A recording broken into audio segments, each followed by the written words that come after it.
안녕하세요. 2025년 8월 오늘이 23일 이거 근데 22일자예요 원래. 좀 늦어져가지고 새벽 3시 안 되겠죠. 힘든데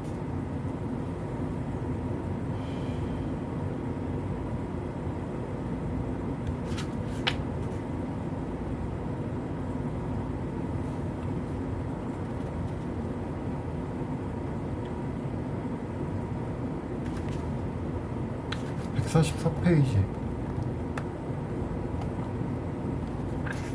2번. 오늘 볼 내용은 이 최민준의 아들 코칭 백과.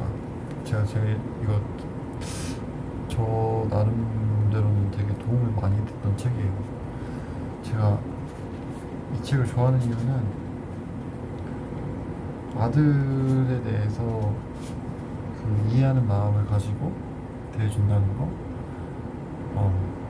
준영아, 너는 그러니까 친구한테 얘기하지 못한 아이한테 준영아, 너는 폭력을 폭력으로 갚지 않은 너가 자랑스럽다.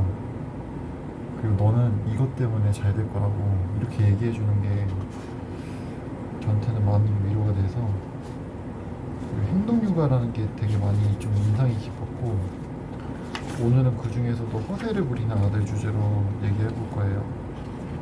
같이 읽어보겠습니다. 이 주제를 선정한 이유는 제 안에도 약간 이런 아이가 있는 것 같아요. 그래서 제 스스로 좀 잘 그 아이를 돌봐주고 싶은 마음에 어떻게 하면은 그 아이가 그거를 허세로 끝나지 않고 실제로 이거를 이뤄낼 수 있도록 도와줄 수 있는지 그 방법을 좀 구체적으로 알고 싶어서 오늘은 이 주제를 선정했습니다.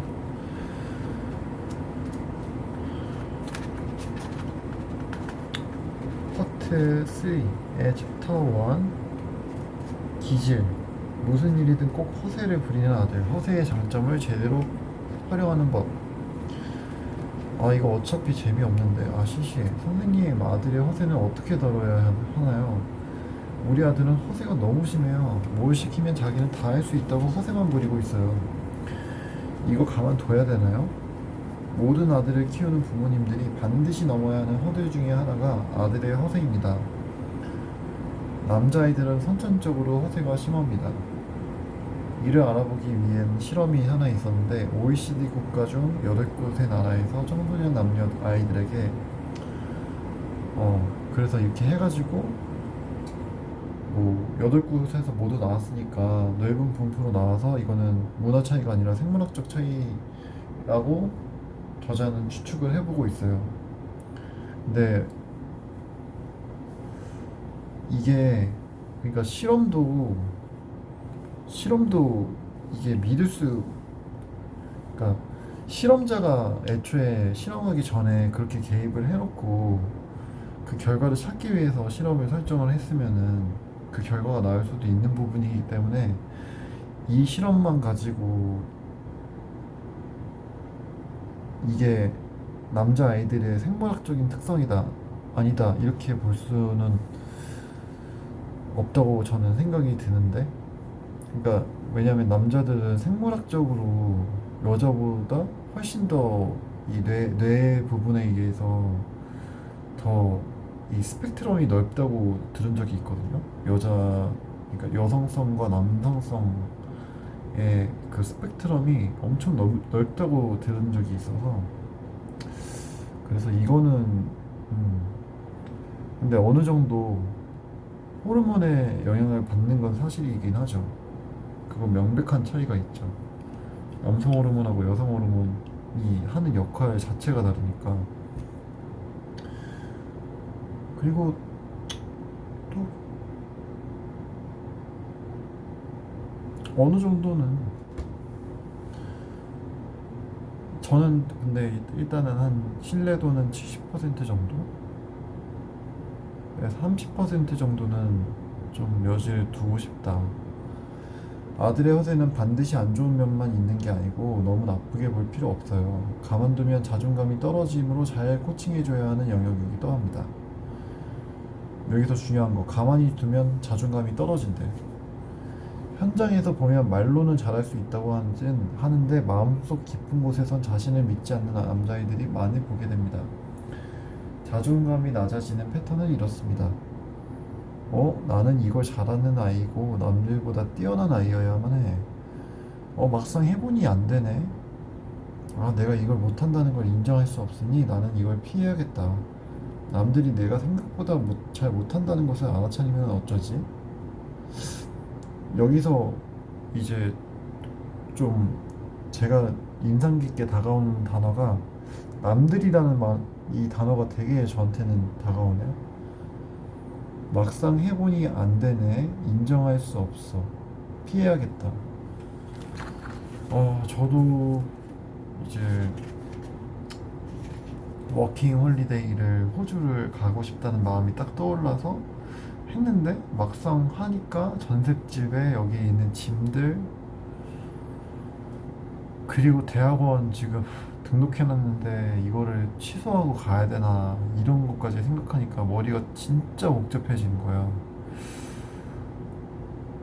그래서 이런 거를 워킹 홀리데이 갈 건데 이번 학기 다니면서 영어 공부하고 영어 공부해서 시급을 얼마 받으면서 영어 선생님으로 근무를 하다가 그 다음에 워홀 가면은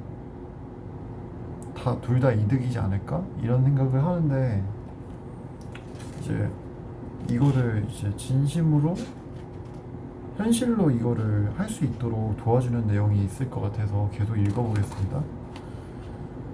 흔한 남자애들 반응 유형.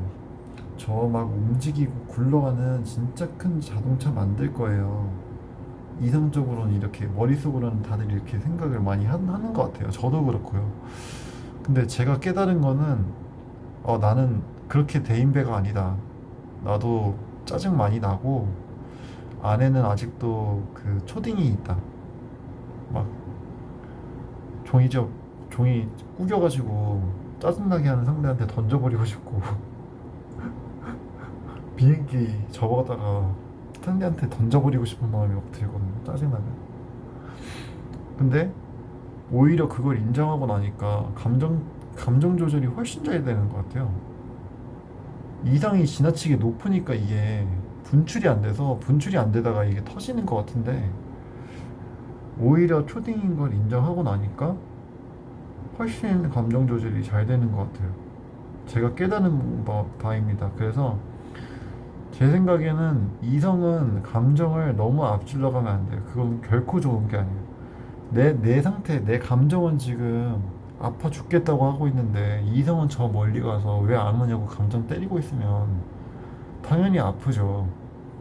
이성은 감정에게 보조를 맞춰야 돼요. 감정이 지금 뭘 느끼고 있고 공감도 해줘야 되고 안아줘야 되고 그리고 이제 그 이후에 가고 싶은 스텝으로 조금씩 친절하게 인도를 하는 방법.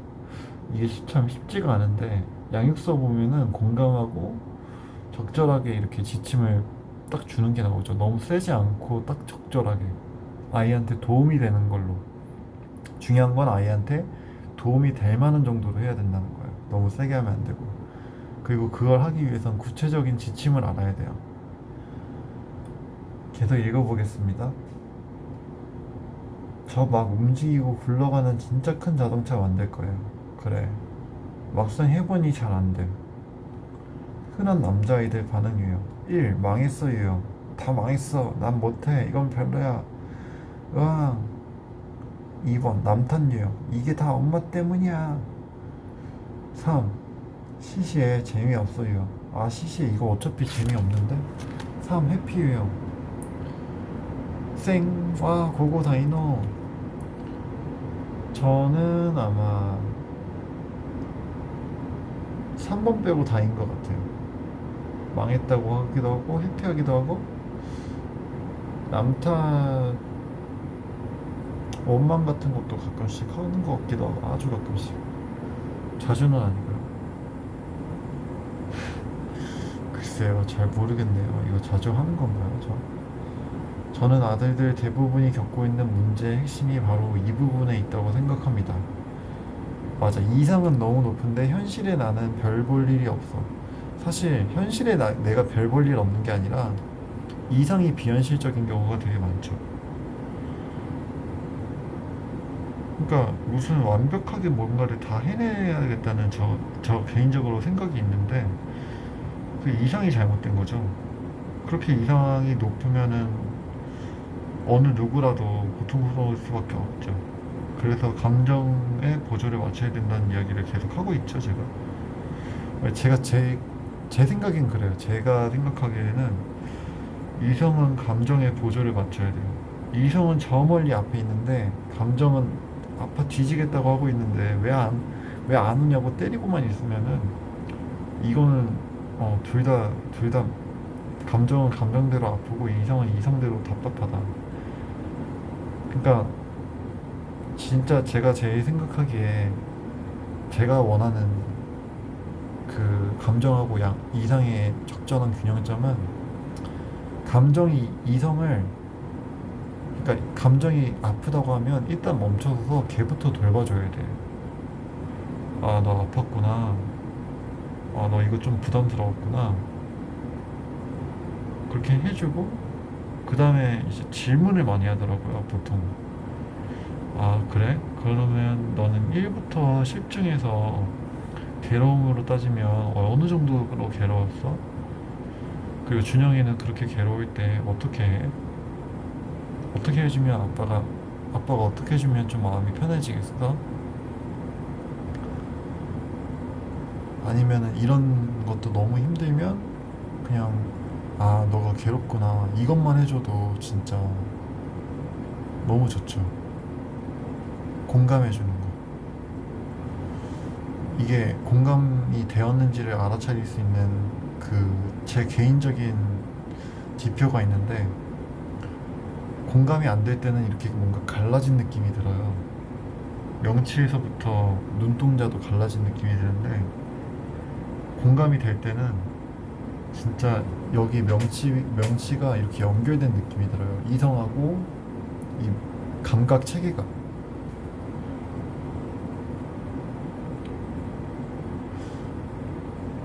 명상을 그래서 꾸준히 하려고요. 이런 걸 잘 알아차리려면 명상을 좀 해야겠다는 생각이 들었어요, 요즘. 어쨌건 계속 읽어보겠습니다. 저는 아들들 대부분이 겪고 있는 문제의 핵심이 바로 이 부분이라고 생각합니다. 이상은 높은데 현실에 나는 별 볼 일 없어. 이상과의 현실의 괴리가 너무 큰 것입니다. 아, 근데 이거는 제가 저의 언어로 다시 설명하자면 현실에 내가 문제가 있는 게 아니라 이상이 너무 비현실적인 거예요, 사실은. 대부분의 인간은 그렇게 완벽하지 않고 그렇게 착하지 않아. 그리고 그렇게 대인배 아니야, 다들. 대인배 그냥 점잖은 척 하는 사람은 그거 억압하고 있다가 나중에 뒤에 가서 터트리는 거예요. 사람은 다 거기서 거기라는 얘기를 교수님한테 들은 적이 있는데 같은 맥락인 것 같아요. 제 생각입니다. 남성들이 열광하는 히어로물은 그러니까 아들뿐만 아니라 대부분의 남성들이 이런 심리적인 문제에 시달리고 있대. 남성들의 히어로물 영화 소비량이 높은 것도 이와 관련이 깊습니다. 저는 히어로물 별로 안 봤던 것 같아요. 어렸을 때. 왜 그렇죠? 이제 상담하다가 추천해줘가지고 한번 슈퍼맨을 본 적이 있는데 저는 뭐 그닥 끌리진 않더라고요. 왜냐면 저는 제가 맨날 잘못한 아이라고 찍혔기 때문에 별로 그렇게 끌리진 않아요. 잘못하지 않았지만 맨날 잘못했다고 찍혔기 때문에 진짜 그래서 제가 이제 최대한 갈등 안 일으키려고 하다가 나중에 문제 터지면은 왜 나한테만 그러냐고 억울해하는 경우가 되게 많거든요. 그게 제 관계 패턴인데 이거는 이제 제가 인지를 한 거 있으니까 앞으로 어떻게 바꿔나가야 될지는 아직 좀 생각 중이에요. 이런 관계 패턴을 알아두면은 나중에 내가 화가 났을 때 아 내가 이 패턴이 또 발동됐구나 이렇게 알아차려져서 뭐 그런다고 해서 분노가 쉽게 조절되거나 그러진 않지만 적어도 이제 그 문제에 대해서는 고민해 볼 수 있죠. 아 내가 왜 이렇게 느끼고 있지? 그렇게 고민해서 느끼면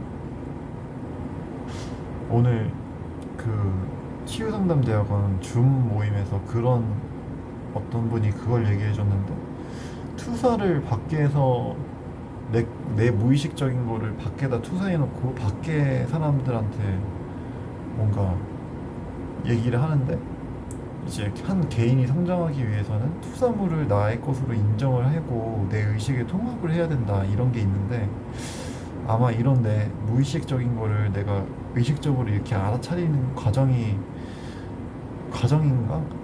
그거는 아직 잘 모르겠어요. 그거는 좀 헷갈리는데 근데 확실한 거는 그렇게 알아차리고 나니까 제 자신을 훨씬 더 잘 이해하게 된 것 같긴 해요. 그리고 화가 나는 정도도 그렇게 이전보다는 그렇게 화가 나진 않는 것 같고 네 진짜 그렇습니다. 오늘도 한번 살짝 빡쳤는데 예전엔 소리 지르다가 오늘은 그냥 첫인거 인정하고 나니까 마음이 편했어요. 그냥 종이 접어가지고 아 이거 XX 짜증나 이러면서 찢어가지고 구겨서 던지고 이러니까 되게 한 몇 시간 가의 분노가 한 30분? 1시간? 이 정도로 그냥 너무 쉽게 풀려버린 것 같아요. 그게 악한 게 아니다. 그렇게 초딩 같은 그 약올름, 짜증남 이런 게 악한 게 아니다. 근데 그걸 우리나라에서 대부분은 예의 없다고 하면서 억압을 많이 하죠. 근데 그게 GPT 얘기로는 기득권의 어떤 권력을 유지하기 위한 수단이다? 뭐 이런 말도 있던데 기득권이라고 하면은 우리 어른 세대들이겠죠? 어른 세대. 왜냐면 중년 이후로 돼야 뭔가 경제력도 있고 힘도 있으니까 아마 뭐 사회 초년생 그 제 또래 나이신 분들보다는 좀 나이 드신 분들을 기득권이라고 하지 않을까라고 생각을 하고 있는데 어쨌건요. 그러니까 예의라는 것도 결국은 어떤 특정 개인 편하자고 한 거다. 지들 편하자고 한 거다.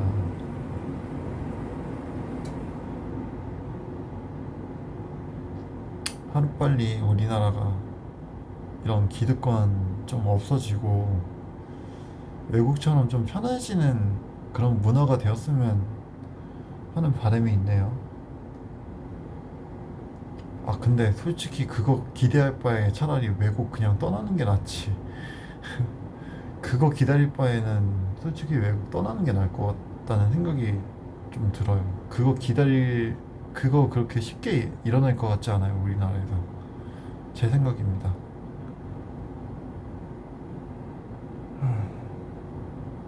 어쨌건 남성들의 희어몰 영화 소비량이 높은 것도 이와 관련이 있대요. 별 볼 일 없는 남성에게 우연한 기회에 초인적인 힘을 얻어 세상을 구하는 식으로 비슷한 클리셰를 가지고 있대요. 흐름. 이는 남성들이 어떤 욕구를 가지고 있는지 잘 알고 있는 사례라고 생각합니다. 세상으로부터 인정받는 게 어떤 남성들의 욕구인가요? 세상을 구하고 내가 너희들을 뭔가 행복하게 해주는 게 남성들의 욕구인가? 이런 거 있죠. 내가 어떤 일을 했는데 저 사람이 웃었어. 내가 한 일로 기뻤어. 그러면 뿌듯하죠. 뿌듯하죠. 내가 어떤 일을 저 사람을 위해서 내가 뭔가를 해줬는데 저 사람이 그걸로 인해서 행복해. 그러면 그런 거 있죠.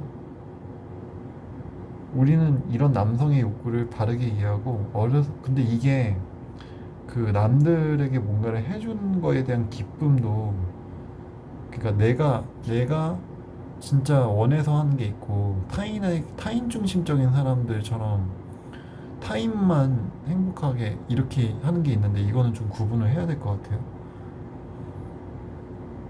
전자는 약간 두려움에서 하는 거고 후자는 자기도 행복감이 충분한데 그 자기 행복감을 늘리기 위한 수단으로 이제 타인에게 그런 배려를 베푸는 사람들이 이런 유형에 속하는데, 어쨌건 남성들은 세상을 구하는 식으로 이런 욕구를 여기서 볼 수 있다고 하는데, 우연한 기회에 초인적인 힘을 얻어 세상을 구하는 식으로.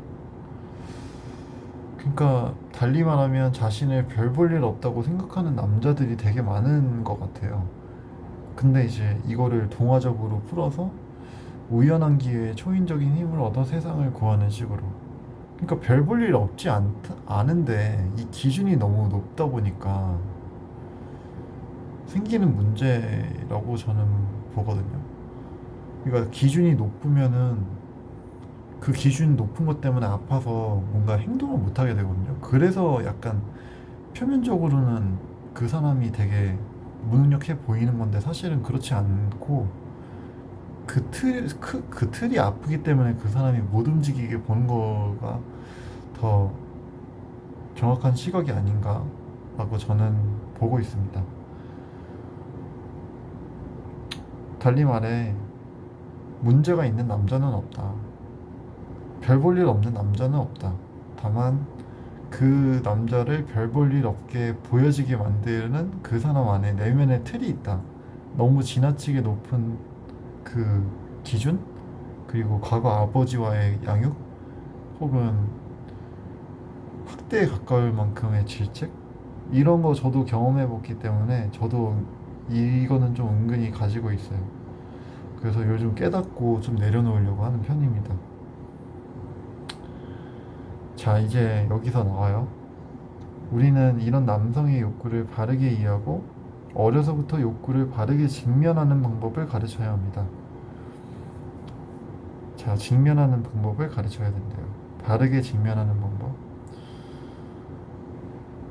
제가 남자아이들을 가르칠 때 예를 들어보겠습니다. 대부분의 남자아이들은 자신이 만들기 어려운 로봇을 만들겠다고 말해요. 선생님, 저 진짜 아이언맨이 입을 수 있는 슈트를 만들 거예요. 야, 이거 엔지니어들도 어렵죠. 이런 거. 아이언맨이 만들 수 있는 슈트. 사실 이거 아직 없을걸요, 이런 거. 아, 해외 미국이면은 뭐 있을 수도 있겠다. 요즘 되게 기술이 좋아져서 제가 그쪽은 잘 모르긴 하는데 어쨌건요. 이렇게 얘기한다고 해요. 그러니까 진짜 어렵다는 거죠. 이럴 때는 그냥 해보라고 하면 아이가 이것저것 하는 신용을 하다가, 그러니까 애 나름대로는 진짜 그거를 만들고 싶은 마음이 있는 거예요. 이 아이 안에서는. 근데 우리도 이런 적 되게 많죠. 나는 영어 공부 뭐 잘해서 원어민과 같은 어떤 영어 실력이 돼가지고 미국에 진출하겠다, 이런 이상을 품는데 사실 이제 막상 부딪혀 보면 그게 쉽지 않아가지고 조금 해보다가 이거 안 되겠는데 이런 느낌이 들 때가 분명히 있죠.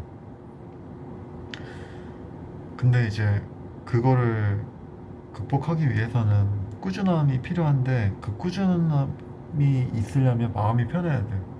그러려면 이성이 높으면 안 돼.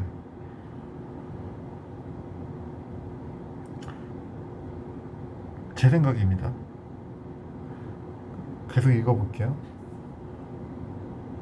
이렇게 해보라고 하면 이것저것 하는 신용을 하다가 금방 선생님 저 그냥 다른 거 할래요 라고 말하며 실패의 경험을 누적한대. 그러니까 이게 지금 이 아이가 실패의 경험을 누적하는 게 내가 실패자구나 라는 어떤 신념이 점점 강해지는 체계라고 저는 보거든요. 그리고 이제 저도 제 스스로도 봤을 때 내가 진짜 실패자거나 무능력해서가 아니라 이상이 너무 높기 때문에 성공을 실제로 성취해 본 경험이 없다 보니 생기는 문제라고 저는 보고 있어요. 그러니까 그 틀이 문제라는 거죠, 결국은. 이런 거 하면은 좀 스스로 칭찬해 줄 수 있을 것 같아요. 너가 그래도 인간의 정신 구조, 그 자기 자신의 정신 구조를 파악하는 것도 되게 어려운 일인데 이런 틀을 발견해서 너 나름대로 해결책도 제시를 하고 있구나. 이런 노력을 하고 있구나. 그렇게 마음 보고 아파도 이렇게 감정 돌보고 책 읽고 하더니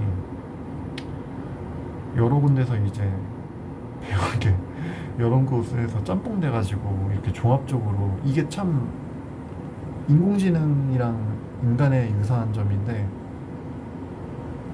글쎄요, 인공지능은 체험하는 존재가 아니라 그냥 그 체험하는 존재들이 올려놓은 정보들을 가지고 종합해서 마치 체험하는 존재인 것처럼 반응하지만 그렇다고 해서 인공지능 자체가 생명체를 가지고 뭔가 체험을 하는 건 아니죠. 이거는 기술이 발전해서 뭔가 생물학적인 인공지능이 나타난다면 모를까 그렇게 되지 않는 이상 이거는 사람만이 경험할 수 있는 거죠. 내가 진짜 살아있고 뭔가를 먹고 입고 그래서 제가 느낄 때 그런 과거의 경험과 현재의 경험을 통틀어서 이렇게 종합적으로 봐온 사람은 그러니까 우리가 살고 있는 차원을 3차원이라고 했을 때 시간을 추가하면 거기에 4차원이라는 어떤 내용의 책을 본 적이 있어요. 시간의 흐름에 따라서 3차원이 움직이니까. 근데 그런 것들을 과거의 나의 움직임과 현재의 나의 움직임까지 전부 인식할 수 있는 나라는 영혼? 그게 아마 4차원인데 그런 면에서 우리 안에 있는 영혼을 GPT가 결코 뛰어넘을 수 없다. 왜냐하면 GPT는 3차원이잖아요. 결국 GPT가 아무리 날고 긴다 해도 3차원에 있는 정보들을 걔가 이제 끌어다가 최상의 결과를 낸 거거든요. 근데 그렇다고 하더라도 그 3차원의 한 축을 두고 시간, 그러니까 과거부터 지금까지 오감으로 체험하고 이런 정보들이 누적된 어떤 경험들 그리고 그걸 알아차리고 있는 존재 영혼을 뛰어넘을 수는 없다고 저는 보고 있습니다. 체험하는 존재가 과거부터 현재까지 이렇게 체감한 거를 토대로 뭔가를 깨닫고 이런 거를 인공지능이 할 수는 없어요. 제가 보기에는 그렇습니다. 살아있지 않기 때문에. 그게 살아있다는 게 참. 자, 어쨌건. 자, 이런 것도 진짜 칭찬할 만하죠. 이런 통찰은 진짜 너무 제 스스로가 봐도 저에게 진짜 편안함을 주는 통찰이에요. 이런 3차원의 한 축인 시간을 둬서 그 체험했던 것을 과거부터 현재까지 알아차리고 있는 내 안에 알아차리는 그 존재 영혼은 GPT에서 뛰어넘을 수 없어요. 저는 그렇게 생각해요. 왜냐면 GPT는 아무리 걔가 뛰어난 답을 준다고 하더라도 체험하는 존재가 일단 아니고 걔는 느낄 수가 없어요. 살아있는 존재로서 뭔가 감각적으로 이거를 느끼고 아프고 괴롭고 이럴 수가 없어요. GPT는 생명체가 아니기 때문에 아플 수 있다는 거 이것도 하나의 큰 축복이죠. 사실 어떻게 보면 생명체로서 가질 수 있는 그리고 동시에 기쁠 수도 있고 그리고 GPT는 어쨌든 이런 세 가지 축 때문에 저는 인간 안에 알아차리는 그 영혼이라는 존재를 GPT가 결코 뛰어넘을 수 없다고 봅니다. 제 생각엔 그래요.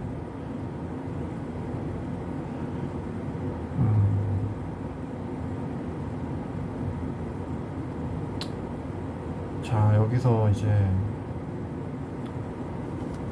근데 이제 아까 내용은 신용을 하다가 선생님이 그냥 저 다른 거 할래요 말하면 실패 경험이 누적된다고요. 그러니까 아이가 하고 싶은데 자기도 하려고 하는데 이게 안 되니까 이게 자기가 속상한 거야. 그래서 저 다른 거 할래요 이러면서 다른 거 할래요라고 말은 하지만 속으로는 되게 자기가 실패자고 되게 속상하다 이런 느낌이 있다는 거예요. 지금 이 남자의 안에. 그렇다고 이걸 예방하기 위해서 처음부터 야 너는 어려서 그거 안 돼. 꽂기만 하면은 아이는 교사가 자신을 인정해주지 않는다고 느끼며 교사가 자신을 인정해주지 않는다고 느끼며 그러니까 야 네가 그걸 어떻게 하냐 이렇게 얘기 들으면 진짜 기분 나쁘죠. 그쵸? 그러니까 인정을 안 해준다는 게 그 남자아이들은 인정을 받는 게 마치 여자아이들에게는 사랑받는 느낌이라는 얘기를 그 아들 TV에서 들은 적이 있는데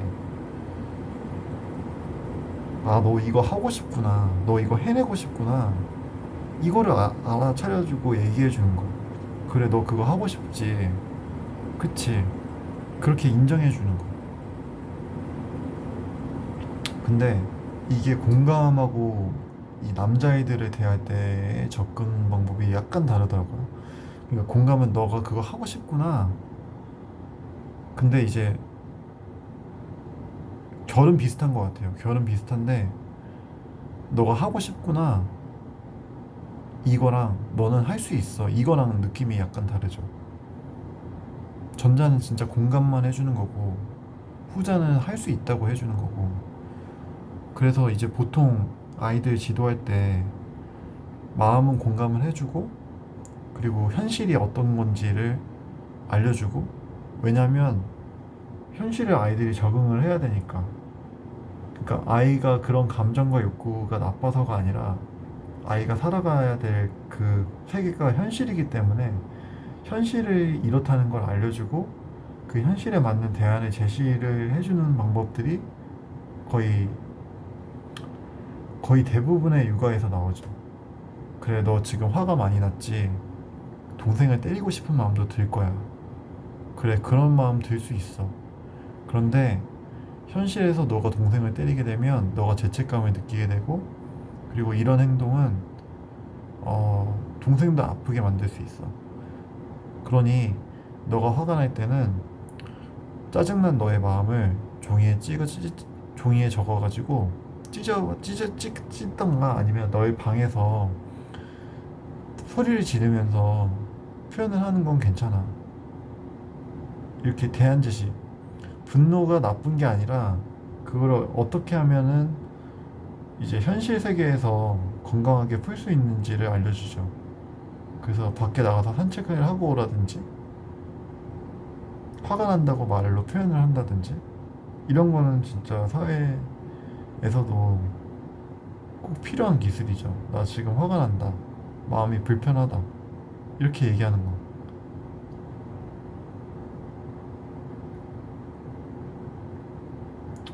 근데 이거를 되게 잘못된 거라고 했었던 것 같아요. 제가 그동안은. 이거를 잘못했다고 생각하는 건 이제 제가 혼나서 그런 것 같은데, 그냥 내가 화가 난다.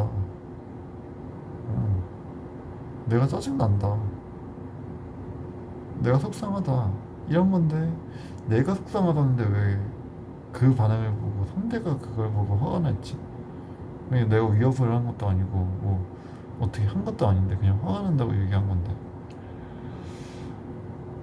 아마 이제 상대방의 감정에 대해서 과거에 트라우마가 있다든지 아니면 그런 것들이 이제 위협으로 다가오시는 분들 사실 이제 기득권이라고 했지만 나르시스트 얘기할 때 타인을 착취하고 조종하는데 타인이 자기가 원하는 대로 움직여주지 않으면 타인을 비난한다. 그것도 사실 이런 맥락인 거죠. 타인이 자기가 원하는 대로 반응을 안 해주면 화가 나는 게 결국은 타인의 감정에 대해서 그게 이제 오지 않으면 자신에게 그 반응을 받지 못한 그 개인에게 엄청난 수치심을 주고 그래서 그 상대방인 타인에게 화를 내게 되는데 이제 본인은 그걸 모르는 거죠. 본인은 그냥 자기가 원하는 게 안 돼서 괴롭고 화가 나는 마음에 상대방한테 표현을 했다고 생각하지만 이제 그게 결국 상대방한테 강요하는 구조가 돼서 상대방을 착취하게 되죠. 자신의 원함으로 상대방을 이제 좌우로 흔드는 그런 거니까 그 과정에서 상대방을 괴롭게 하고요. 죄책감을 주고 아첨을 떤다든지 아니면 퓨처 페이킹을 해서 미래를 뭔가 한다든지 그리고 이런 학대들이 되게 간헐적으로 일어나고 되게 가면을 쓰고 있기 때문에 그래서 되게 조심해서 봐야 돼요. 이런 사람들은 몇 달에 걸쳐서도 자기 모습을 드러내지 않는 경우가 많기 때문에 그리고 이런 기색이 보인다 하면은 그 사람하고는 조금은 거리를 두는 것도 좋은 방법인 것 같아요. 안 그러면 이제 뒤에 가서 괴로워질 수 있잖아요. 뭐 그 사람 아니고 만날 사람 많은데 왜 굳이 아프면서 그 사람하고 지내고 싶을까요?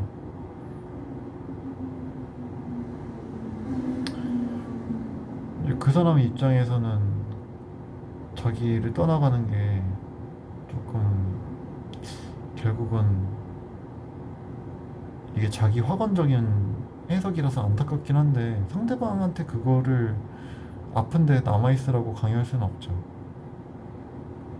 그게 만약에 싫다면 자기가 원하는 대로 상대가 타인이 반응을 해줘야 된다.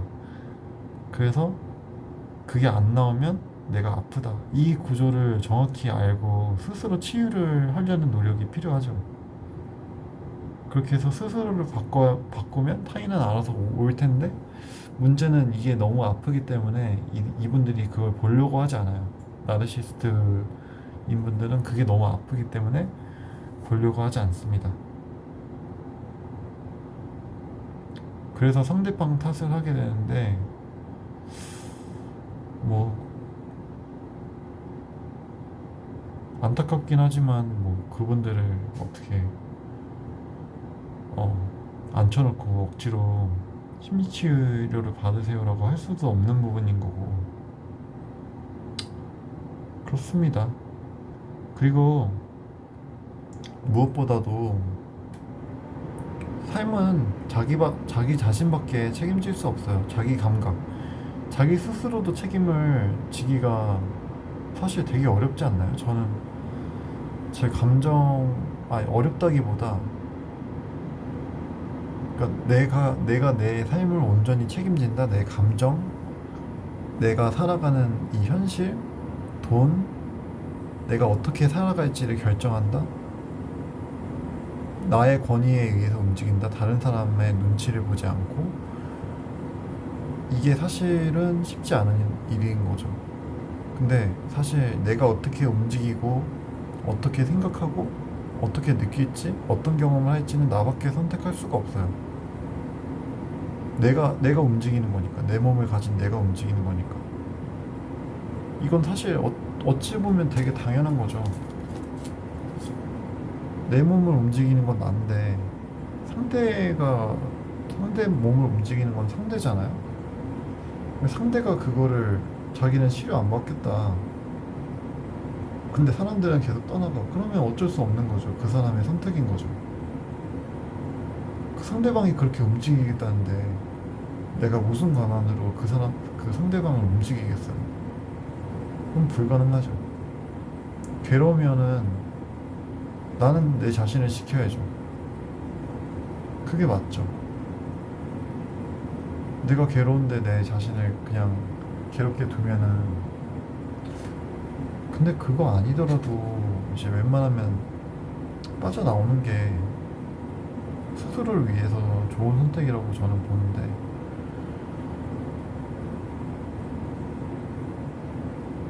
근데 이제 이거를 볼 수 있어야 돼요.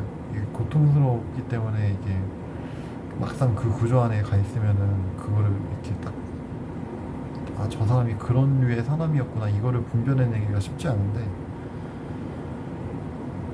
그런 거 분별하는 게 되게 그 학대적인 관계에 있는 사람들에게 굉장히 큰 힌트가 되고 자기 삶을 다시 선택할 수 있는, 그리고 자기 감정에 대한 어떤 권리? 자기가 갖고 있는 권리에 대한 제 인식이 되게 되죠. 그래서 불필요한 죄책감도 없게 되고. 근데 그 사람이 괴로운 거는 그 사람이 해결해야 되는 문제이지,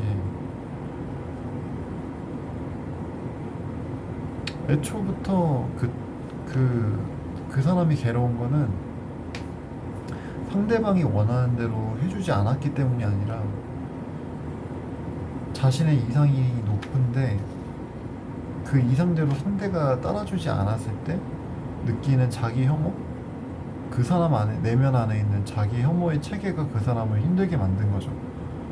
근데 마치 이제 다른 사람이 안 해줬기 때문에 자신이 괴로운 것처럼 죄책감을 주는데, 그마저도 결국은 지고 흔들려는 그 마음이 파생된 거다.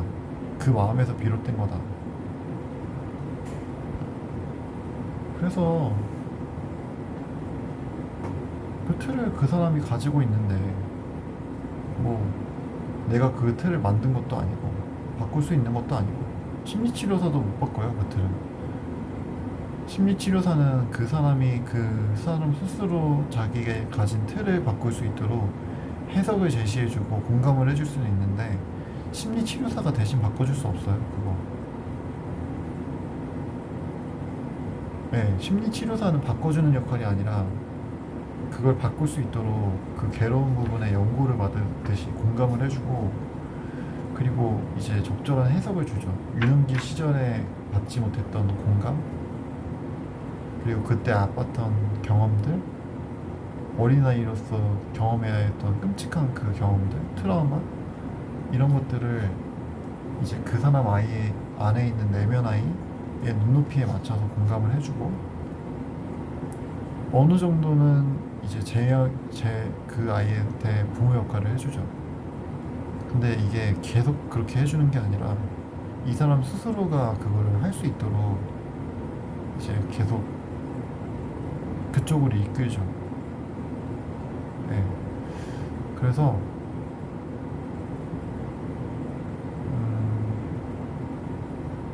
어쨌건 그렇게 하는 거는 굉장한 시간이 필요하고, 그리고 그 나르시스트라는 사람을 아주 깊이 있게 이해할 수 있는 전문적인 지식을 가지고 있는 상태에서 상담자 개인도 굉장히 건강한 경계선을 가지고 있는 사람, 그리고 나르시스트의 행동 패턴을 정확하게 알고 있어서 지금 이 사람이 하는 말이 자기를 조종하기 위해서 하는 말이라는 것과, 그렇게 조종을 하려는 그 사람 안의 내면까지도, 그 사람의 내면의 느낌까지도 정확하게 파악하고 거기에 적절하게 경계를 설정하거나 어떤 그런 상황에서 대처할 수 있는 방법들을 정확히 알고 바로바로 그 상황에서 그런 어떤 표현과 방식대로 행동을 할 수 있는 사람만이 할 수 있는 거예요.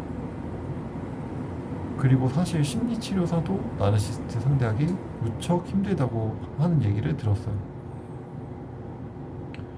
그러니까 일반인은 이거는 진짜 안 되는 거죠. 이거는 잘못하면 착취관계 안으로 들어가서 아파질 수 있고, 그렇기 때문에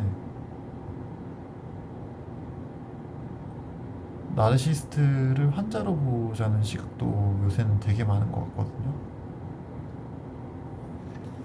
그러니까 그런 거죠.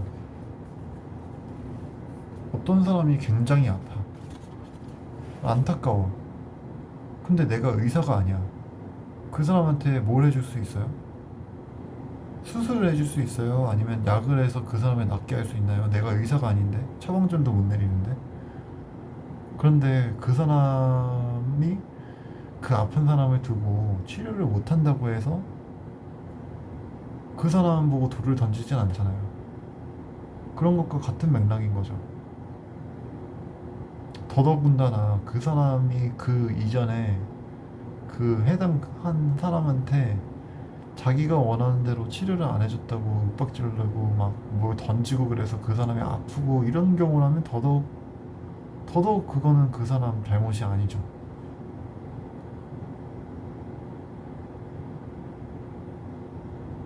그냥 그 사람은 그 사람대로 존재했던 거고 아픈 사람이 우연히 만났던 거야. 그 사람은 그 전부터 아팠어. 만나기 전부터. 그리고 그거는 그 사람의 문제야. 그 사람이 해결해야 될 문제야, 결국은.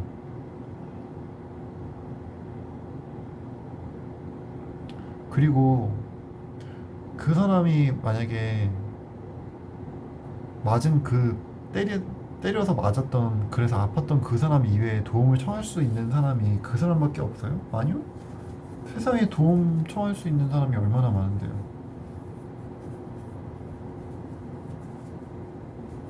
그리고 도움을 청하고 요청하고 내가 도움을 받겠다고 요청하는 것까지도 그 사람의 책임인 거예요, 사실은. 내가 이렇게 아픈 면이 있어서 도움을 요청한다. 내가 도움을 받고 싶다. 이렇게 요청하는 것도 그 사람의 선택인 거죠. 그 사람이 해야 될 몫인 거죠. 도움을 요청하는 방식도 그 사람이 선택할 수 있고요. 왜 안 해주냐? 왜 내가 원하는 거 안 해주냐? 원망할 수도 있고, 아, 내가 이런 부분이 힘들다. 나 좀 도와줘라. 이렇게 요청할 수도 있는 거고, 그 사람이 도움을 요청을 하지 않았는데, 다른 사람을 원망하면서 내가 왜 이렇게 아픈데 너네들은 그런 걸 안 해주냐.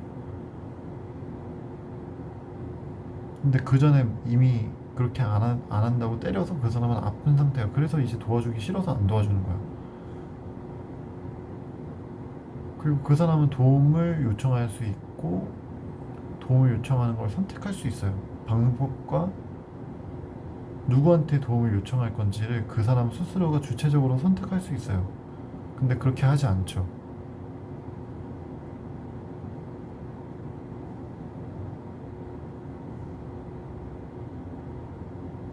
다른 사람이 아프게 하는 방식으로 자기 뜻대로 움직이려고 하는 거죠.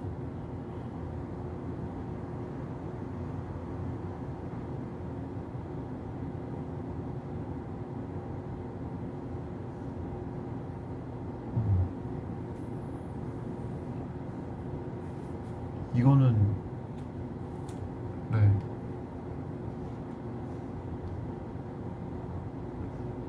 그 사람의 책임인 거죠, 결국은. 아파서 떠나는 상대를 나쁘다고 욕할 것도 없고요. 본인이 선택한 건데요, 그 방식을. 그리고 상대는 아팠고 자기 자신의 아픔을 솔직하게 인정하고 그거를 도움을 청하는 것도 그 사람이 해야 될 몫이에요. 그 사람이 성인이기 때문에 자신만 움직일 수 있으니까 자신이 아픈 거를 요청하는 것도 자기 자신만 할 수 있어요. 뭐 주변 사람들이 이제 보다 못해서 대신 도움을 요청할 수 있지만 그게 의무는 아닌 거죠.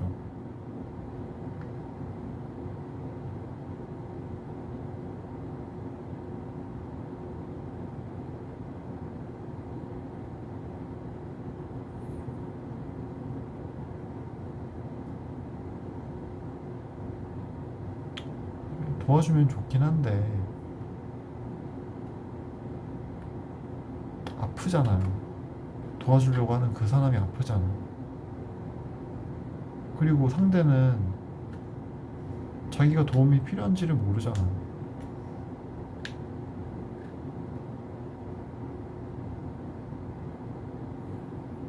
근데 확실한 거는 내가 아프면 그 사람은 절대 못 도와줘요. 내가 괴롭고 고통스러울 때는 내가 먼저 괴롭고 고통스럽기 때문에 그 사람 절대 못 도와줘요. 만약 그 사람 뜻대로 움직이죠? 원하는 대로 해주죠? 그러면은 그 사람은 아 내가 이렇게 상대를 아프게 하면은 내가 원하는 대로 되네? 해서 그 틀이 계속 유지가 돼요. 그러면은 다음에 또 자기가 원하는 대로 안 되면은 비난하고 윽박지르고 죄책감 주고. 그러니까 여기서 얘기하고 싶은 거는 그 사람 안에 스스로가 변화시키려면 그 사람 내면에 있는 그 자기 내적인 틀이 변화되어야 근본적으로 자기가 고통스러운 것에서 벗어날 수가 있는 건데, 그래야 타인을 착취하지 않고 자기 스스로 원하는 걸 얻고 감정도 표현하고 이렇게 해서 관계를 맺고 자기 인생을 살아갈 수 있는 건데, 그게 아니라 외부에서 내가 원하는 뜻대로 움직여줘서 내가 원하는 문제를 풀어야 되고, 그게 아니면 내가 못난 존재라는 그 틀 때문에 상대방한테 죄책감을 주고 자신도 그 틀 밖으로 나오지를 못하는 건데, 근데 그 틀 안에 있으면은 결국 본인이 제일 괴롭지 않을까요? 그 틀 자체가 나는 타인이 없으면은 나는 스스로 내가 원하는 걸 할 수가 없어. 이게 전제가 돼 있는 거잖아. 근데 거기서 그 사람이 원하는 대로 다 해준다고 한들, 내가 괴로운 상태로 그 사람이 원한다는 걸 해준다고 한들, 그 사람이 가지고 있는 내적인 틀이 변화되는 것도 아니고 나는 나대로 아프고. 그리고 이런 사람들은 한번 조종하면은 더 크게 자극하고 더 크게 함부로 하기 때문에 수위가 점점 올라갈 거라고. 그러면 더 아파지게 되고 그 사람도 그 내적인 틀 안에 갇혀 있게 되는 악순환이 생기게 되는데, 이런 경우에 그 사람한테 제일 해줄 수 있는 최고의 선물은 경계를 긋는 거죠. 나 이거 못하겠다.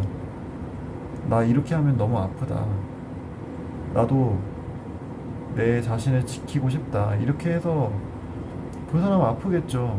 자기가 원하는 대로 반응 안 해주고 자기가 원하는 대로 움직여주지 않으니까 그게 그 사람한테는 수치심이 되니까 아프겠죠. 근데 적어도 자기 아픔 때문에 자기 스스로를 돌아볼 수 있는 기회는 생길 수 있겠죠. 그리고 그거에 대해서 자기가 스스로 도움을 요청해 볼 수 있는 기회도 생기고. 그리고 이 방식이 내가 죄책감을 주고 고통을 줘서 다른 사람을 움직이려는 내 방식이 먹히지가 않네? 그래서 다른 방식을 선택해 볼 수도 있는 거고요. 뭐 그거는 그 사람의 몫이긴 하지만, 오히려 경계를 그어주는 게, 적절하게 경계를 그어주는 게 그 다른 사람들을 조종하거나 착취해서 뭔가를 얻어내려고 하는 사람들을 결국은 그 내적인 자기 수치심을 일으키는 내적인 틀을 살펴볼 수 있는 그 기회를 마련하고,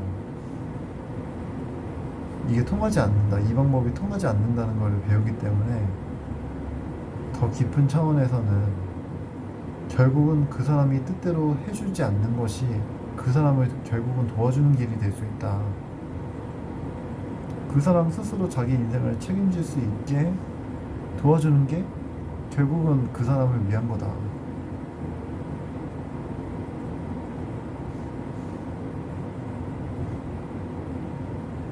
그러니까 경계를 그을 때 그 상황에서는 죄책감이 조금 들 수 있는데, 이렇게 그 사람이 그 사람 스스로를 책임질 수 있도록 도와주는, 자기 안에 수치심을 일으키는, 타인이 자기가 원하는 대로 하지 않으면 자기가 못난 사람이라는 그 수치심을 일으키는 내적인 틀을 가지고 있는 그 사람이 스스로 자기 인생을 책임지고, 자기 스스로 자기 인생을 책임지고 자기 감정을 책임지고 자기가 원하는 걸 책임질 수 있도록 도와주는 거, 자기 내적인 틀 그것까지도 스스로 바꿀 수 있도록 그 사람에게 맡겨두고, 그렇게 할 수 있도록 내가 경계를 이렇게, 나 못하겠다, 이런 거 너무 아프다, 나는 좀 평화로운 관계를 원한다, 이렇게 표현을 하고 그 사람하고 거리를 두고 경계를 표현하는 것이 결국은 그 사람에게 내적인 틀, 자기 안에 수치심을 일으키는 내적인 틀, 다른 사람이 내가 원하는 대로 해주지 않으면은 나는 바보 같은 존재, 보잘것없는 존재다. 이런 틀을 스스로 알아차리고 스스로가 바꿀 수 있는 기회를 줄 수 있다. 그거 자극되니까 그 당시에는 아프겠죠. 근데 그 아픔이 없으면 그 틀을 절대 보려고 하지 않고 더 그대로 움직이면 그 틀이 더 심해져서 나중에는 더 아프겠죠. 그리고 그 틀 안에서 묶여있는 사람은 그 사람대로 더 괴로울 거고요. 그렇게 되면 둘 다 힘들죠. 한 사람은 경계를 세워야 다른 한쪽이 그걸 볼 수 있는 기회가 생기죠.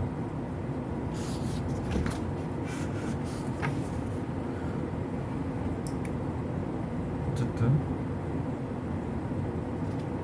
이런 아들들에게 꼭 해줘야 하는 이야기가 있대요. 아이는 교사가 자신을 인정해주지 않는다고 느끼며 본인을 미워한다고 생각합니다. 내가 뭔가를 해볼 거예요 라고 얘기했을 때 넌 어려서 안 돼 이렇게 꺾기만 하면은 교사가 자신을 인정해주지 않는다고 느끼며 본인을 미워한다고 생각합니다. 이런 아들들에게 꼭 해줘야 하는 이야기가 있어요.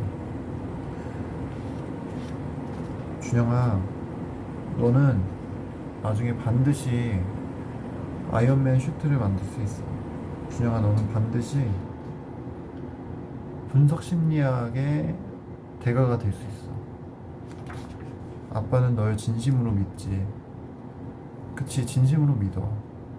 근데 그게 오늘은 아니야. 모든 어려운 일에는 단계가 필요하지. 이렇게 말한 후 아이언맨 슈트를 그림으로 그려보게 하는 것으로 아이가 자신의 목표를 이룰 수 있는 현실적인 목표로 돌려주려는 노력이 필요합니다.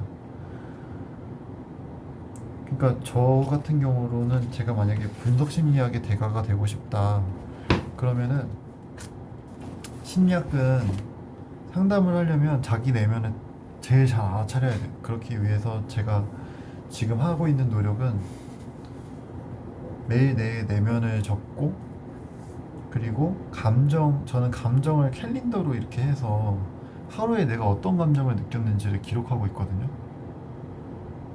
그 기록을 하면은 제가 왜 그 기록을 하냐면 제가 자꾸 이렇게 감정적으로 반복되는 그 사이클이 있어요. 패턴이 있어요. 그러니까 내가 항상 이 세상을 살아가면서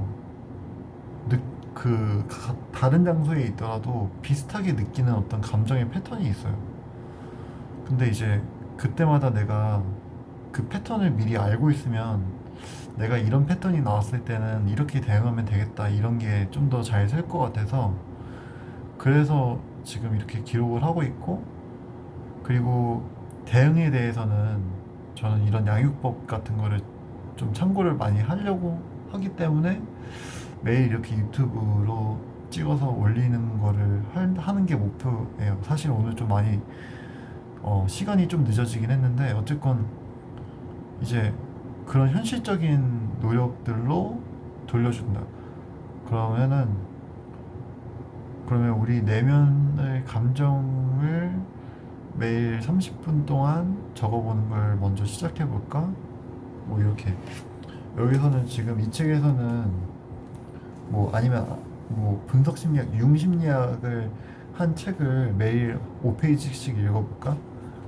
준영이가 매일 할 수 있는 분량이 어느 정도일까? 이렇게 물어봐서 아이랑 조율하고서 만약에 그거를 실패하면은 나는 분석 심리학의 대가가 되는 거에 실패했어가 아니라 그 하기로 한 미션이 실패한 거니까 미션을 더 줄이면 돼요. 그럼 우리 3페이지씩은 어때? 3페이지씩은 괜찮겠어? 매일이 아니라 일주일에 3번은? 이렇게 해서 아이가 할 수 있는 이렇게 목표를 세우고 아이가 실천했는지를 확인하고 그게 이제 그 아이한테 맞는 목표였는지를 찾아가는 과정이 반드시 필요한 것 같아요. 네. 저도 사실 이 과정을 되게 많이 거쳤죠. 처음에는 말도 안 되는 목표를 세웠다가 되게 많이 아프고 그랬는데 이게 한계가 있다는 걸 알게 됐어요. 시간의 한계도 있고 그리고 내가 이제 반드시 해야 되는 것들도 있고, 그러니까 밥을 반드시 먹어야 되고, 내가 싫어도 운동은 해야 되고, 싫어도라는 표현을 붙여서 그런데 운동 자체가 저한테는 되게 기쁨이죠. 그렇지만 이제 어쨌거나 그 어떤 일에 몰입이 돼 있어서 시간이 필요할 때는 진짜 이런 것도 생각이 안 나는데, 그래서 식사 시스템 같은 것도 맞춘 게 그런 한계를 스스로 지각했기 때문에 맞춘 거고요. 그런 깨달음이 되게 중요한 것 같아요. 깨달음이 있을 때 뭔가 내가 하는 행동에 대해서 추진력이 생기는 것 같아요. 내 믿음이 있을 때 내 추진력도 이렇게 같이 생기는 것 같아요. 그리고 그 믿음을 만들어주는 거는 내 한계를 아는 건데, 그래서 이제 그런 내가 가려고 하는 방향에 있어서 내가 매일 할 수 있는 내가 그런 어떤 한계를 설정하는 거. 그게 아무리 작아도 해내면 해내는 거예요. 1페이지를 한 문장을 읽어도 내가 책을 펴는 게 목표다. 그걸 하는 거야. 그러면 나는 어쨌거나 성공을 한 거잖아. 그러면서 이제 점점 한 페이지를 읽는다든지 아니면 오늘 인상 깊었던 구절을 적는다든지 그런 식으로 발전해 나가는 거죠. 그리고 그렇게 발전하다 보면 전에 비해서는 분석 심리학에 더 가까워질 확률이 높아질 거고요.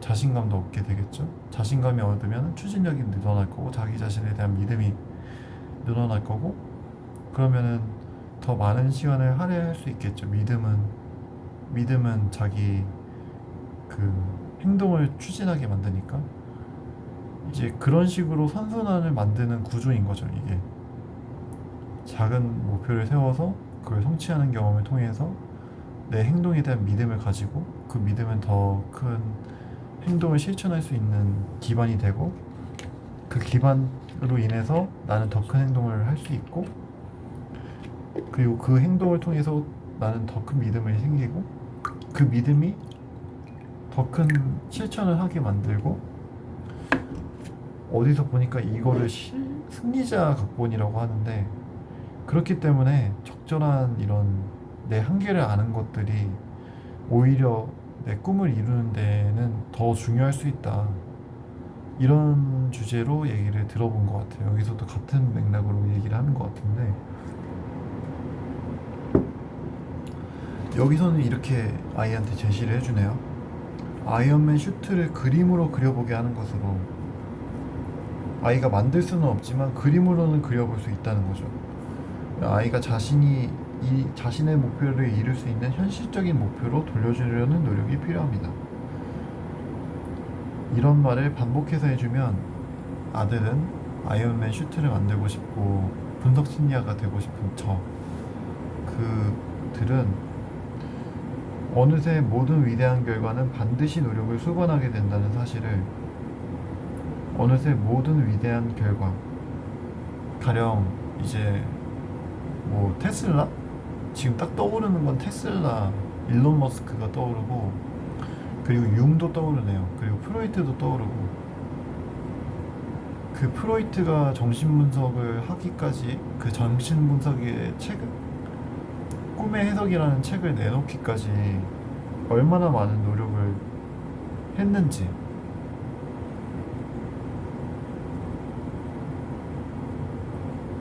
그러니까 그 노력을 지속하게 할 수 있었던 건 무엇이었나. 그리고 사실 이순신 장군도 노력을 많이 한 사람이죠. 전쟁 났을 때 난중일기라는 걸 써서 지속적으로 자기 심정이나 어떤 기록들을 해왔던 사람들이고,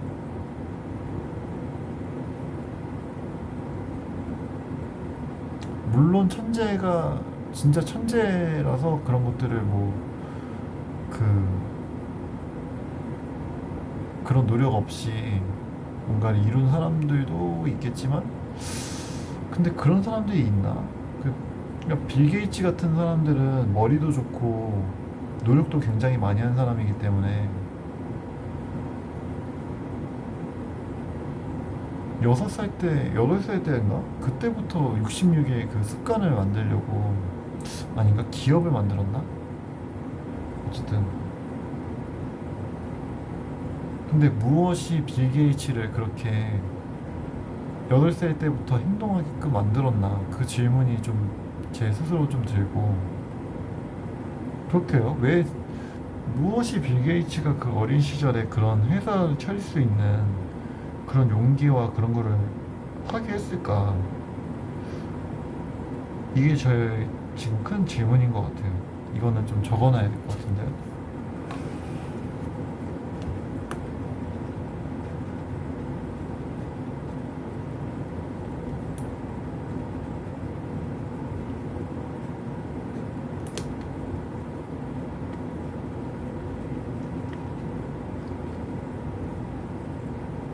무엇이 빌 게이츠를 어린 시절부터 그런 회사 사업에 도전할 수 있도록 했나? 그래요. 어쨌건 아마 이런 현실적인 목표로 돌려주는 부모님의 행동이 있지 않았을까? 거기에 이제 빌 게이츠의 개인적인 재능과 그리고 어린 빌 게이츠의 노력이 더해져서 그 믿음이 생긴 것이 기반이 되지 않았을까? 워렌 버핏도 좀 궁금하네요. 이분들은 도대체 어떤 어린 시절을 보냈길래 아주 어린 나이에서부터 그런 도전들을 했고 그거를 지속해올 수 있었는지.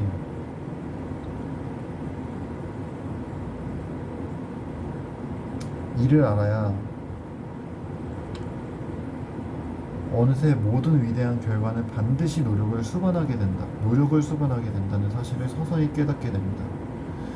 이를 알아야 아들은 비로소 히어로처럼 단박에 멋진 아이언맨 슈트를 만들지 못하는 스스로를 용서할 수 있습니다.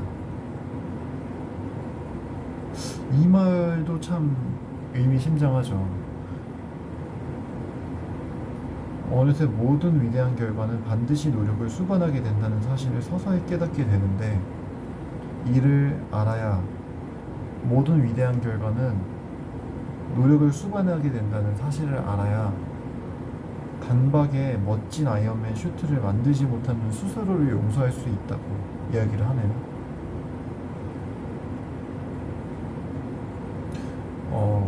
이게 참, 이게 저에게 주는 지금 어떤 깨달음의 기쁨 같은 게 있는데, 저는 이런 거를 읽을 때 제가 깨달음을 느끼면 되게 감격스럽거든요. 어, 지금 제가 이 책을 읽으면서 그런 느낌이 드는 순간인데, 이런 말을 반복해주면 아들은 어느새 모든 위대한 결과는 반드시 노력을 수반하게 된다는 사실을, 모든 위대한 결과, 빌 게이츠나 워렌 버핏, 아니면 이건희 회장,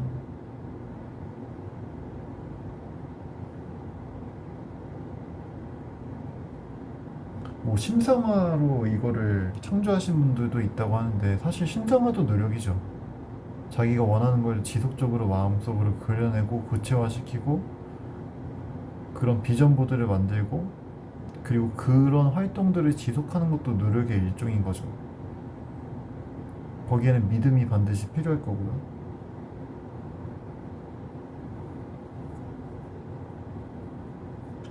근데 어쨌든 어느 모든 위대한 결과는 반드시 노력을 수반하게 된다는 사실을 천천히 깨닫게 된대.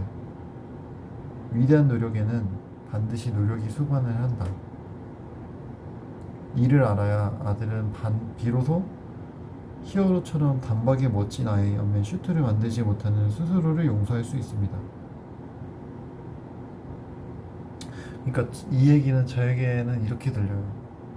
그러니까 우리가 그냥 누가 얼마를 벌었다 이렇게 단편적으로 보고 그 사람이 한 노력에 대해서는 체감을 못하는 거랑, 아 그러니까 이게 진짜 어느 정도의 노력을 했고 이 사람이 매일매일, 그리고 그런 노력이 어떤 어려움을 겪었을 거고 그리고 그런 세월들을 어느 정도의 기간만큼 보내왔을까를 체감하고서 그 사람을 보는 거랑은 완전히 다른 거죠. 그러니까 이거는 되게 체감적인 내용을 제가 느끼기엔 전해주고 있는 것 같아요. 그러니까 모든 위대한 결과는 반드시 노력을 수반하게 된다는 사실을 서서히 깨닫게 된다. 깨닫는 거는 체감한다는 느낌인 것 같아요. 제 언어로는 그래요. 그렇기 때문에 비로소 히어로처럼 단박에 멋진 아이템을 아이언맨 슈트를 만들지 못하는 스스로를 용서할 수 있대. 근데 이게 되게 역설적인 것 같죠? 그러니까 모든 위대한 결과를 인정하는 태도가 여기에는 있는 거고, 그러니까 인정한다는 거는 아, 그러니까 그걸 체감하는 거죠. 모든 위대한 결과는 반드시 노력을 수반하게 된다는 사실을 서서히 깨닫게 된다. 진짜 체감을 하는 거죠. 그 사람이 얼마나 이 업적을 이루기 위해서 얼마나 노력을 했고, 얼마나 긴 시간을 필요로 했고, 얼마나 노력을 해왔는지. 그러니까 그렇기 때문에 지금 당장 그거를 만들지 못하는 건 어찌 보면 당연한 거다. 왜냐면 위대한 결과는 얘가 아는 거잖아, 이제. 아, 이게 그 사람이 진짜 엄청난 노력을 했구나. 그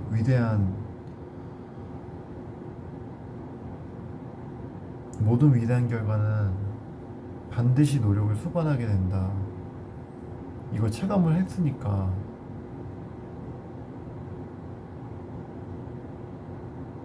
그걸 체감을 했으니까,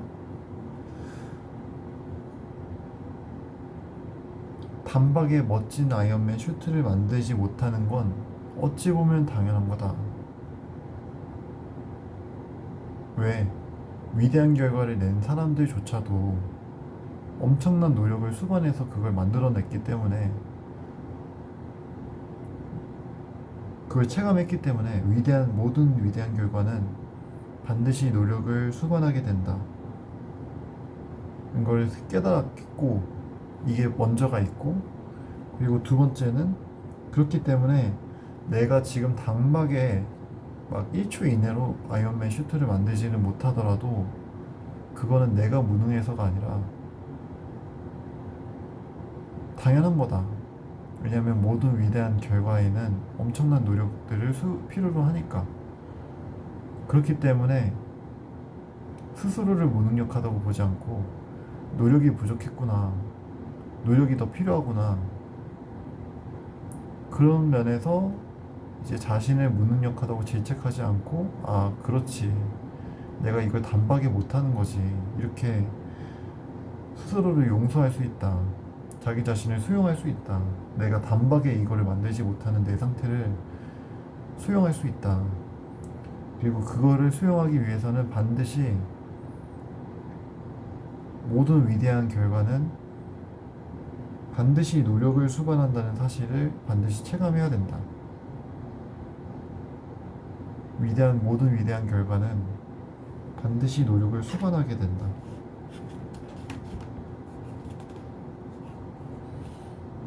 반드시 노력을 수반하게 된다.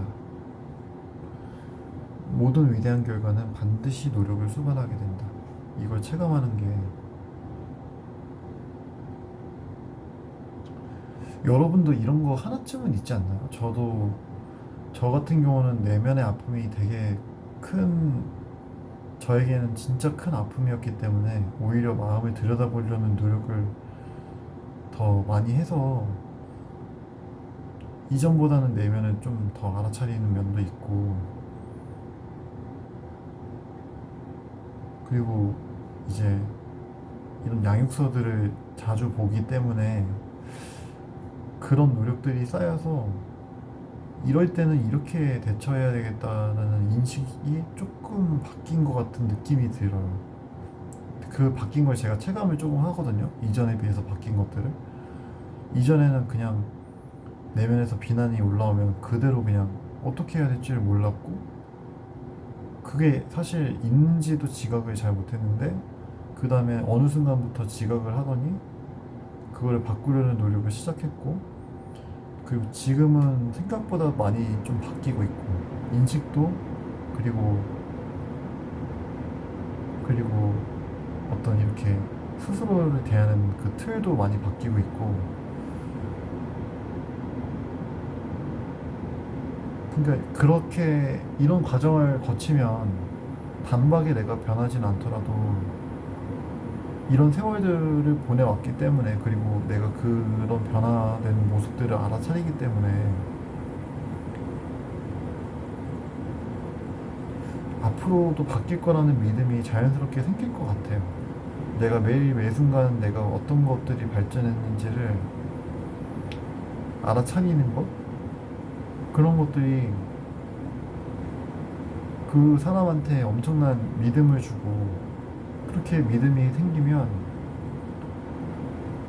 그 사람이 더, 저의 경우는 충분히 앞으로도 더 발전될 수 있다는 믿음이 생길 것 같아요. 그냥 구체적으로 그렇게 믿음이 생기려면 되게 구체적이어야 되죠. 예전에는 그런 것들이 있는지도 모르고 괴로워서 그걸 감추기 급급했는데, 지금은 훨씬 더 명료하게 그걸 차리고, 어느 순간부터는 그 비난을 알아차렸고, 그래도 꼼짝을 못했는데 지금은 그 이후에는 조금 괴로움을 알아차리고 이제 정보를 찾았는데, 그거를 찾는 걸 계속 하다 보니까 지금은 이걸 어느 순간 어느 정도는 내가 인식하고 어떻게 대해야 될지를 좀 조금 그전보다는 알고 그렇게 그런 방향으로 행동을 하고 있고, 인식도 많이 달라졌다. 이런 변화를 알아차리는 눈이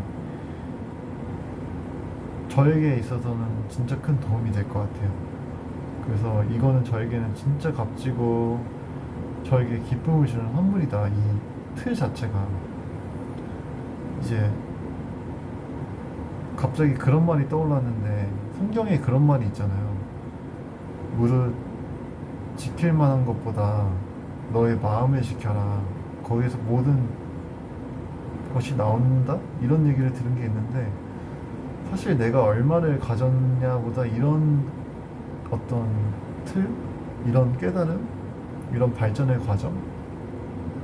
나에게 믿음, 나에게 기쁨을 주는 그 신념? 이런 것들이 사실은 진짜 값진 재산인 것 같아요. 제가 볼 때는. 왜냐하면 물건은 일시적이지만 내면의 것은 일시적이지 않아요. 내가 이렇게 오랜 기간에 노력해서 어떻게 발전돼 왔고, 그리고 그런 거를 알아차리는 그 눈과 그 틀, 내가 발전된 것을 발견하는 그 틀과, 그리고 내가 매 순간 그걸 알아차리려고 했던 노력들, 그리고 그거를 어떻게 하면 대응할 수 있는지를 찾아보기 위해서 진짜 지난 몇 년간 나르시스트에 대한 책도 읽고, 심리학도 공부하고, 상담도 다니고, 상담사분을 바꾸고 보기도 하고, 그거 제가 직접 다 한 거거든요. 대학원도 가고, 그리고 지금 이 순간에도 양육서를 매일매일 읽고 있고. 그래서 실질적으로 저는 이전에는 내가 괴로운지도 몰랐는데 괴로운 부분을 만났고, 어떤 계기로 인해서 진짜 아팠던 경험으로 인해서 제가 제 발로 상담소를 찾아갔고, 그걸 통해서 진짜 너무 괴로웠어요. 초반에 그 억압된 기억을 만났을 때. 그래서 그것들에 압도가 됐었고, 처음에는 상담사에게 의지를 해야 될 수밖에 없었던 시절이 있었어요. 진짜 중독도, 그때는 그게 그렇게까지 문제인지도 몰랐고, 이게 끊어질 수 있을까도 잘 몰랐고. 근데 지금 그 이후 단계는 나르시스트에 대한 어떤 지식을 제가 알게 됐어요. 근데 그때는 그 지식을 알아도 제가 너무 두려움에 이제 사로잡혀 있었기 때문에 내가 할 수 있는 게 별로 없었어요. 그리고 이제 그때도 상담사분한테 의지를 해야 됐었어요. 제 감정을 컨트롤 하려면. 혼자서 그게 안 됐어. 너무 무서웠기 때문에. 그리고 세 번째는 제가 독립을 했어요. 2023년도에. 그래서 거기서 이제 1,000만 원도 직접 벌고 이랬거든요. 1년에. 비마트랑 아웃백이랑 그리고 옷가게 그리고 고기 굽는데 정확히 어디 지역이라고는 얘기를 못하겠지만 거기서 진짜 갈굼도 많이 당했습니다. 그리고 가스라이팅도 좀 많이 당했고요. 너가 공부를 못하니까 지금 여기서 일하는 거다 이런 소리 들어가면서 일을 해본 적도 있어요. 아, 지금 와서 생각해보면 그게 그 말을 딱 들었을 때 아, 진짜 내가 못났다는 느낌이 드는데 나중에 머리로는 알아요. 그 사람이 자기가 이제 그거 포르쉐 타려면은 뭐 일 열심히 해야 된다 이런 걸 들어보면 자기 자신의 얘기를 하고 있구나 머리로는 알죠. 근데 그걸 들었을 때 그 느낌이 있는데 별로 좋지 않았던 기억인 것 같아요. 아무튼 그런 그리고 막 성추행 뒤에서 누가 이렇게 하체를 밀착시키는 그런 경험도 있었고 그리고 그거를 이제 상담사분하고 나누는 과정도 있었어요. 물론 이제 그 접촉에 대해서는 저랑 그분하고 견해가 좀 다르고 그래서 저는 그 부분에 대해서 좀 더 심도 있는 도움이 필요하다고 생각하는데 어쨌거나 그런 과정을 거쳤고 어 그리고 지금은 제가 스스로 이 트라우마를 컨트롤을 하죠. 상담사분을 굳이 만나지 않더라도 전화 상담으로 지금도 도움을 받고 있긴 하지만 그런 어떤 전화 상담이나 그런 대면 상담의 질이나 그리고 그걸로부터 얻을 수 있는 어떤 정신적인 영향은 완전히 다른 거라서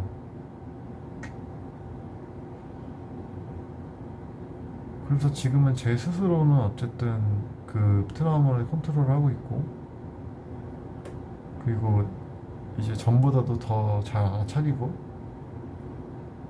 비난이 왔을 때 내면의 비난이 왔을 때 그리고 어떻게 대응해야 될지도 점점 구체화가 되는 것 같아요. 그리고 트라우마가 왔을 때 그 감정의 정도도 많이 달라졌고 감정을 바라보는 인식도 많이 달라졌고 나쁜 게 아니라 분노가 그 분노 안에 사랑이 있구나.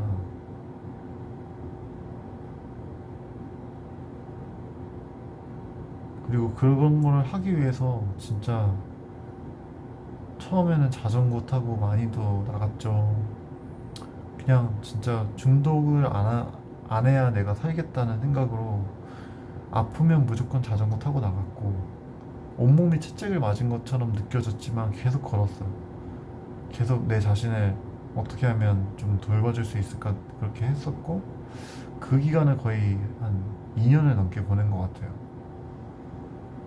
그리고 나서 어느 순간 이제 진짜 너무 괴로운 아픔이 딱 올라왔는데 나르시스트라는 책에 대한 내용을 접하게 돼서 그 이후로 나는 독립을 해야겠다 싶어서 독립을 했고 그때도 되게 스스로 어떤 통치감을 맛보기 위해서 매일매일 한자를 했던 것 같아요. 매일매일 공부를 한자를 읽고 기적 수업 읽고 기적 수업 훈련하고 이 루틴을 거의 한 150일 가까이를 했던 것 같아요. 제가 그리고 그 계산 금액도 적정선으로 이렇게 쓰게 하고 싶어서 그런 노력도 해봤고 그리고 저는 달력에 제가 중독을 한 날짜를 적었어요. 관리를 하기 위해서. 그러니까 어느 정도 기준이 있는데 그 기준이 내가 경과를 봐야 그리고 진짜 도움이 필요할 때는 상담도 가서 받고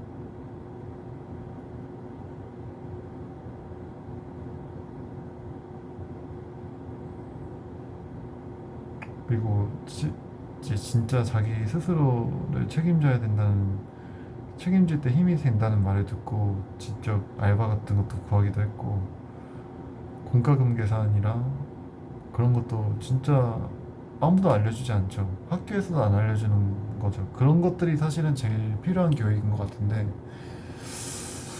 그런 것들이 교육 과정에 좀 있으면은 이제 나중에 자취를 할 때 그 좀 덜 막막할 것 같은데, 어쨌건 그런 것도 종량제 봉투 어디서 사는 것부터 시작해가지고 자취할 때 어떤 물건이 필요한지도 오면서 전부 다 배웠죠.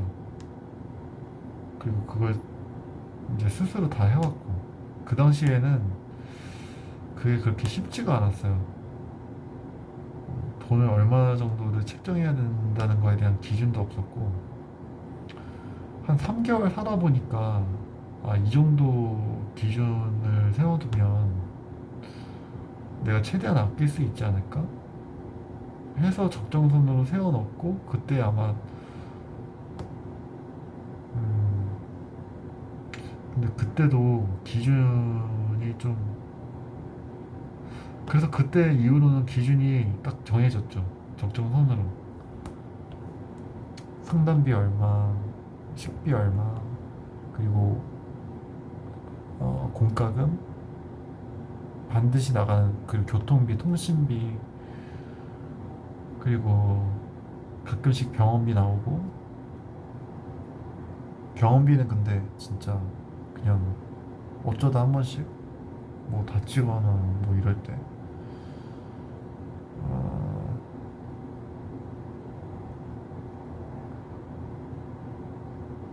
그렇게 해서 이제 적정한 비용을 책정을 하게 됐고, 그리고 이제 그때 집주인하고 문제가 생겨서 층간소음 때문에 되게, 벽간소음 때문에 되게 괴로웠는데, 그때 이사를 했고 신림동으로 이사를 했는데 그 집에 곰팡이가 생겨서, 제가 곰팡이 때문에 사실 이사를 간 거거든요. 본가로 돌아간 거거든요.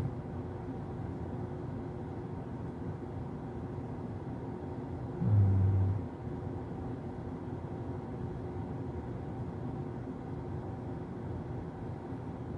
음, 그리고 돈이 좀 충분히 있어야 된다.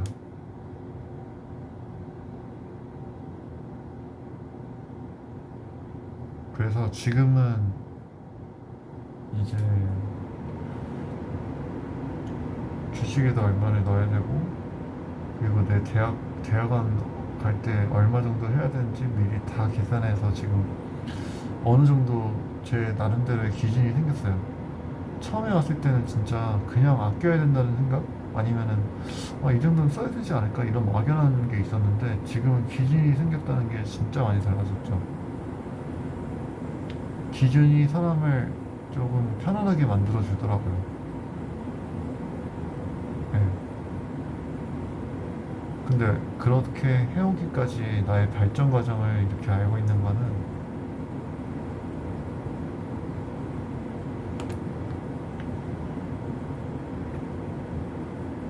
아무튼 그 사이에는 진짜 엄청난 치열한 고민들과 나름의 노력들이 있었고, 그거를 찾아보려는 의지를 낸 거, GPT한테 물어보든 양육서를 보든 어쨌든 다 의지를 낸 거니까.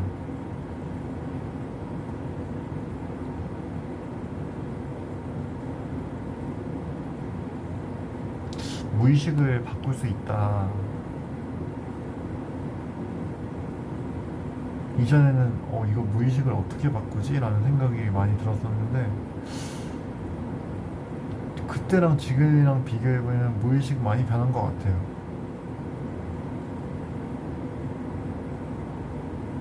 이거 이렇게 앞으로도 계속 변화시켜가는 노력이고, 그걸 위해서 지금처럼 유튜브로 이런 변화된 모습들을 기록하는 이런 시간들과 양육서를 읽는 시간들, 그리고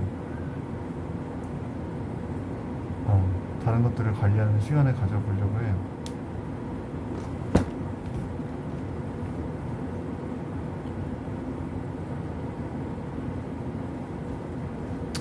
아무튼 저희 이야기를 좀 많이 했는데 이게 도움이 되셨을지 모르겠네요. 모든 위대한 결과는 반드시 노력을 수반하게 된다는 사실을 체감합니다. 그래야 단번에 자기가 위대한 결과를 만들어내지 못하는 자신도 용서할 수 있다는 거.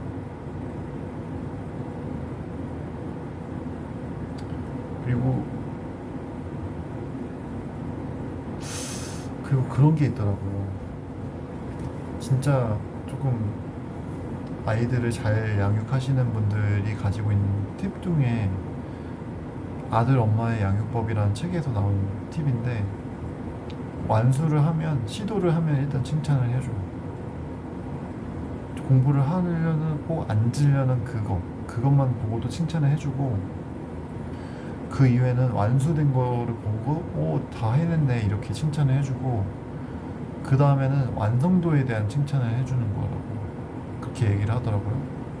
그래서 이 부분을 이렇게 쓰면 더 예쁠 것 같아 이렇게. 근데 저는 마지막은 그다지 그렇게 동의가 되는 것 같지는 않고요. 일단 두 번째까지 그렇게, 그리고 과거랑 현재를 비교해서, 아이의 과거랑 아이의 현재를 비교해서 칭찬해주고, 외부의 다른 사람이 아니라, 그런 어떤 팁들을 읽었고, 그리고 그거를 지금 저한테 적용을 하는 중이에요. 매일 칭찬을, 내가 오늘 발전된 점이 무엇인가 이거를 칭찬을 하려고 하는 편입니다. 그래서 오늘은 다양한 이야기들과, 그리고 저의 깨달음들, 그리고 최민준의 아들 코칭 백과라는 책을 통해서 이상과 그런 이상, 그리고 위대한 결과를 이루려면 반드시 노력을 수반하게 해야 된다, 이런 내용에 대해서 좀 심도 있게 이야기를 해보았습니다. 혹시 이런 틀로 좀 고통스러운 경험을 하신 분들에게 좀 도움이 되었으면 좋겠네요. 네, 오늘은 여기서 마무리하도록 하겠습니다. 감사합니다.